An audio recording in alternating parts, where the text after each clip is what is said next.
You know, back when Bethesda announced Fallout 4's Anniversary Edition back on October 23rd, I actually had some optimism. This was the 10-year anniversary of one of the most beloved RPGs of the last decade, and surely they'd do something special to mark the occasion.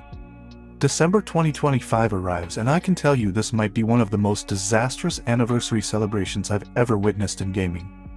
And I know that by now everybody knows it's bad, but trust me when I say it's even worse than you think. So, Fallout 4 Anniversary Edition dropped on November 10th, 2025, exactly 10 years after the original game launched in 2015, and Bethesda called it the ultimate celebration of a beloved classic. The package bundles the base game with all 6 DLC add-ons and over 150 pieces of Creation Club content thrown in for good measure.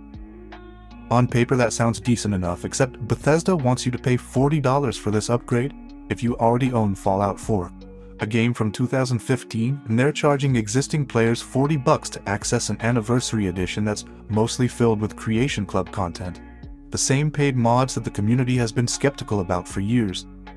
And here's where it gets worse. Bethesda forced everyone to download the update regardless of whether you wanted to buy it or not, which meant your game was about to get broken whether you paid or not. And boy, did it ever break. Launch day, a complete disaster. November 10th, 2025 rolled around, and within hours the community erupted in fury. Steam reviews plummeted from very positive at 82% to mostly negative in approximately one day.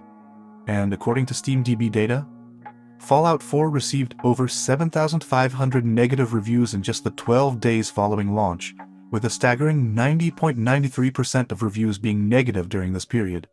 Think about that for a second. This marks the first time in 8 years that Fallout 4 dropped to mostly negative on Steam, which means a game that had maintained positive reviews since 2015 suddenly became one of the most negatively reviewed titles on the platform because of an anniversary update. What went so catastrophically wrong? Let me count the ways. The mod apocalypse. The update completely obliterated the modding scene, and thousands of mods that players had carefully curated suddenly stopped working. And we're talking about game-breaking incompatibility that rendered entire save files useless. So, no, this wasn't just a mild inconvenience. The biggest victim was the Fallout 4 script extender, known as F4SE, which serves as the backbone of countless popular mods. This wasn't Bethesda's first time breaking F4SE either, since they did the exact same thing with the next-gen update back in April 2024. The modding community had already been through this nightmare once, and here they were dealing with it all over again. I think Fallout London deserves a special mention here.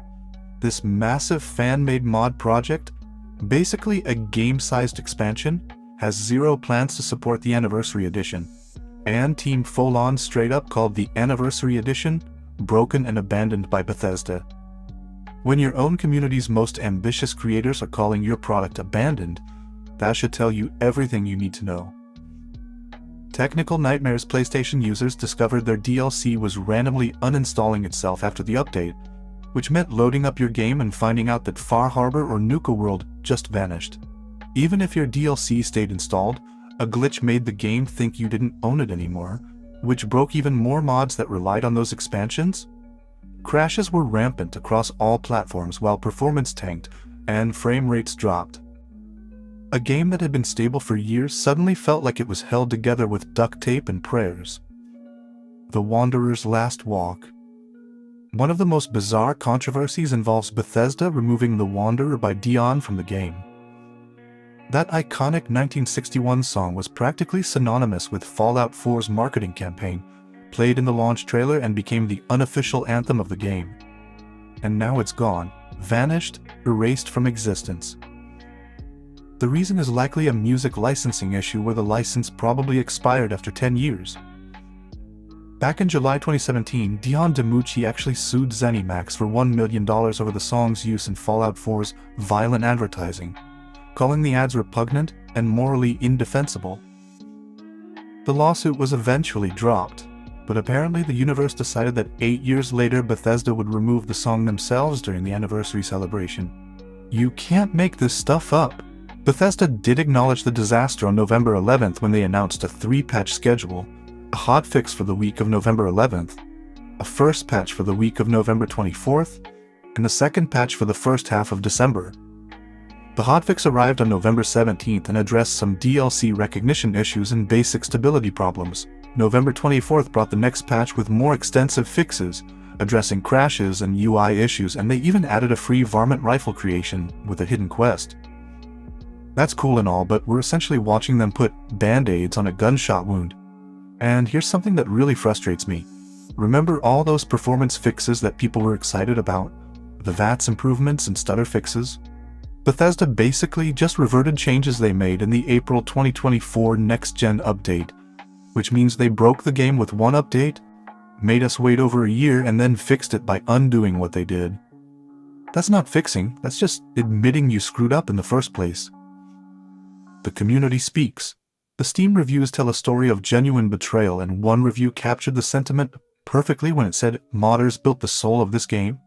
But Bethesda keeps trying to sell it back to us, and that Fallout 4 was once a sandbox for creativity, but now it's a treadmill for monetization. Another simply stated that Bethesda has no fans, it has victims. These aren't just angry gamers throwing tantrums. These are longtime fans who have supported Fallout 4 for a decade, who kept the game alive with mods and community content, who made Fallout 4 relevant in 2025 when most 10-year-old games are forgotten. This is how Bethesda repaid them. The pattern of disrespect. What makes this truly infuriating is that this is a pattern. Skyrim Anniversary Edition in November 2021 broke tons of mods. Fallout 4. Next-gen update in April 2024 broke tons of mods, and now the Anniversary Edition broke tons of mods again. Bethesda has demonstrated time and time again that they either don't understand or don't care about the modding communities that keep their games alive. Without mods, how many people would still be playing Fallout 4 in 2025? The modding scene is what gives these games longevity, and Bethesda treats it like collateral damage. Where we stand now. As of early December 2025, we're still waiting on that December patch that's supposed to bring the promised console storage expansion from 2 GB to 100 GB on Xbox Series XS. That's a 50x increase that sounds great in theory, but console players have been warned that this update will reset their load order entirely, which means more disruption, more headaches, more hours spent reconfiguring everything. The Anniversary Edition was supposed to celebrate 10 years of Fallout 4, but instead it's become a case study in how not to honor your community. Unfortunately, we got reminded once again that in modern gaming, even celebrating a beloved classic can turn into a cash grab that alienates the very people who made the game a success. The bottom line, Fallout 4's Anniversary Edition is worse than you think.